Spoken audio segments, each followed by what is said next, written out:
3 straight Fight Night main events coming up this weekend. Chito, Marlon Vera looking to rebound off a little bit of a lackluster performance his last time out, taking on Corey Sandhagen.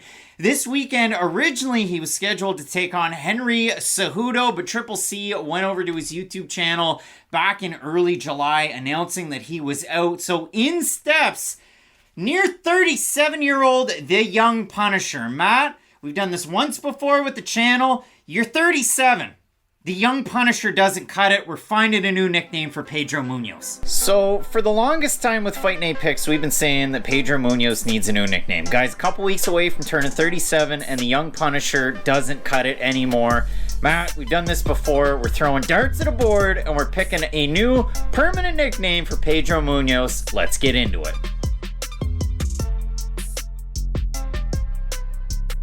Alright, Matt's up first. Dart at the board. Alright, he's got it. Now it's my turn. You can take the camera. Alright. Dart at the board. I know which one I want. And I missed it. Alright. It's either Pedro Nova or the Bad Man. Opportunities were the Sao Paulo Punisher, the Jesus, Bonus Machine, Lil P, Munster, that would have been a good one, Brazilian Badger, Larry Leg Kicks, Car Wreck, Brazilian Thunder, and also Dial Up, because this guy dials up the leg kicks. But we went with Bad Man and Pedro Nova, two of the worst ones we could have landed on. And those are the perils of throwing names on a dartboard. I thought I had some pretty darn good ones. We landed on Pedro Nova and the Bad Man. The Bad Man, Pedro. The Bad Man might be worse than the Young Punisher, and the Young Punisher's terrible. Pedro Munhoz. But Matt, Pedro Munhoz looking to move it forward. He was able to drop Chris Gutierrez with a short shot in tight. In the first round, his last time out, he beats the leg kicker at the game as a big underdog. And now all of a sudden, Munhoz in a big-time fight against Marlon Vera. And I think this is an awesome matchup for these two guys, because for Pedro Munhoz, he's only fought the toughest of the tough since he was in the UFC. Guillotine Machine would have been a pretty cool nickname too, because when he came into the UFC, that was all he was doing. These two guys are also bonus machines, and for Pedro Munhoz, #1 all-time fights leader in bantamweight UFC history with 19. This will be his 20th UFC fight. For Marlon Vera, all-time bantamweight finish leader with 10 in his not-so-young UFC career at 30 years old. So I love this fight. Might be my favorite one on the card, and I know you're pretty excited about it too. Oh, it's a phenomenal matchup between these guys, because for Pedro Munhoz, he's just been in the top of the division for a long time now, and I liken him a little bit to almost like Derek Lewis, but in this division, just because he's fought pretty much everybody in the rankings, to where you know exactly where he's gonna sit. Like, Munhoz might not be a top 5 guy anymore, but he's definitely not in that 10 to 15 category, and that's why I like him fighting pretty much anybody still trying to make their ascent through the division. And for Marlon Vera, it was a bit of a weird one-off his last time out, because we know Marlon Vera as being that crazy exciting fighter, and you probably assume, hey, him and Corey Sandhagen are going to have a fight of the year caliber fight. It wasn't necessarily that. We did see a much more tentative version of Marlon Vera in that matchup, and I'll kind of go back to his first initial run in the UFC. What was he known for? He was one of the kings of the comeback. He'd lose the first round, he'd be kind of getting his ass beat in the second one too, and then all of a sudden he'd land that one clean shot that completely changed the complexion of the fight. And Marlon Vera doesn't look like the most heavy-handed guy or heavy leg guy in the world, but he has vicious punching power when he's able to land on guys. The power in his shots isn't that common in this division, and that's why I think this fight's going to be very interesting, because Munhoz, one of his defining attributes is his durability. He gets hit, but he's going to march you forward, he's going to use those leg kicks to slow you down, and then once he gets to that range that he can then land his own big powerful hooks, he is a much more difficult fighter to deal with. But if he's not able to eat some of those more long-range strikes from a guy like Vera, who is going to be able to fight from that extra, 2-3 inches back, then I do think Munhoz is going to have a difficult time with this fight, and that's why this fight, more than any other, is just going to come down to ranges, because on the inside, Munhoz should be able to land his own leg kicks. Now, to Vera's credit, he does check kicks. He's not going to check every single one of them, but he does do a pretty good job defensively with the lower half, and if he is able to start negating some of that portion of Munhoz's game, I think Vera's the much more talented striker at distance. Now, again, up close, Munhoz has very exceptional punching power, but on the outside, if Vera isn't that really tentative striker, I think he can have a lot of success with his own kicks and power shots, but these guys both kind of need a kick in the ass before they start to really get their game plans going. And Pedro Munhoz is one of those guys that can come out like a banshee in the first round. The Chris Gutierrez fight, the fight against Garbrandt, where you talk about durability, they both crack each other. and Munhoz is the one that comes out on the winning end. And that's unfortunate that we don't have Garbrandt on this card. Right now, as we tape this Sunday night or Sunday afternoon,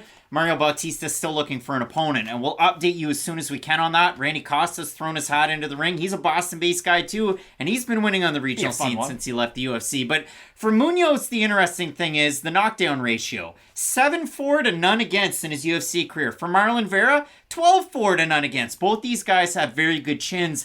And for Pedro Munhoz with the leg kicks, out of his last 5 fights, we go down through it, 34, 26, 19, 37, and 40 are the totals of leg kicks in those 5 fights. Of those total fights, 156 of 329 significant strikes have been leg kicks. That's 47% of Pedro Munhoz's significant strikes have been leg kicks, including all 26 that he landed against Sean O'Malley.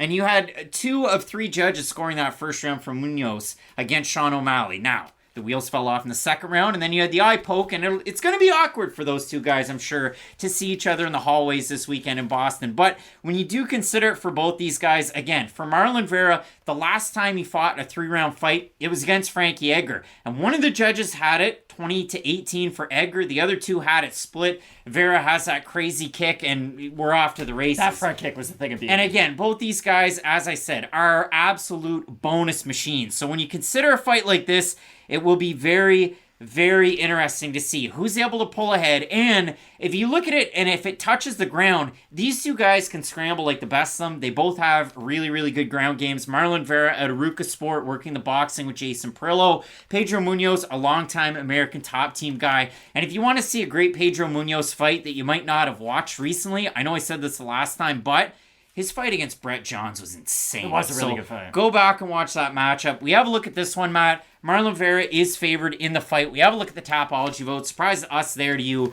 I'm going to say over 72.5% Vera. I think it's going to be like 80. I think it's going to be 8. I didn't think it was going to be 80. 900 total votes, 80% Vera, 71% by decision. For the 20% that have Munhoz, 91% by decision.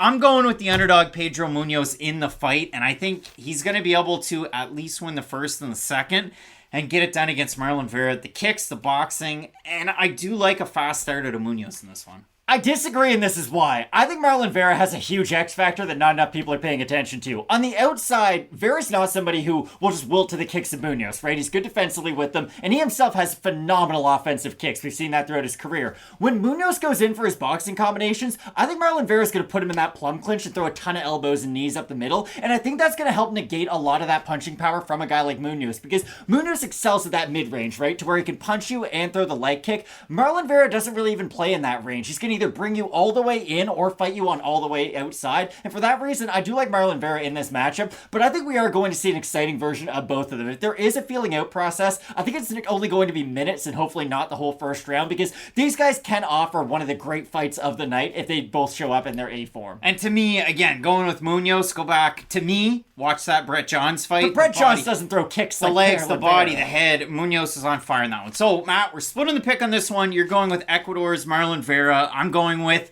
Pedro Nova, a.k.a. the Bad Man. Not Justin Tafa. I like Thud Jesus, though. That's a good one. Yeah, Thud Jesus. That was one of the ones that I had written up. Let us know what Pedro Munhoz's nickname should be down below in the chat. I'll post a picture on Instagram and Twitter of all of the options that we had there. There's 20 on a dartboard, and we landed on 2 of the lamest ones I could think of. Keep it locked in with Fight Night Picks, as we always say. Let's get into it.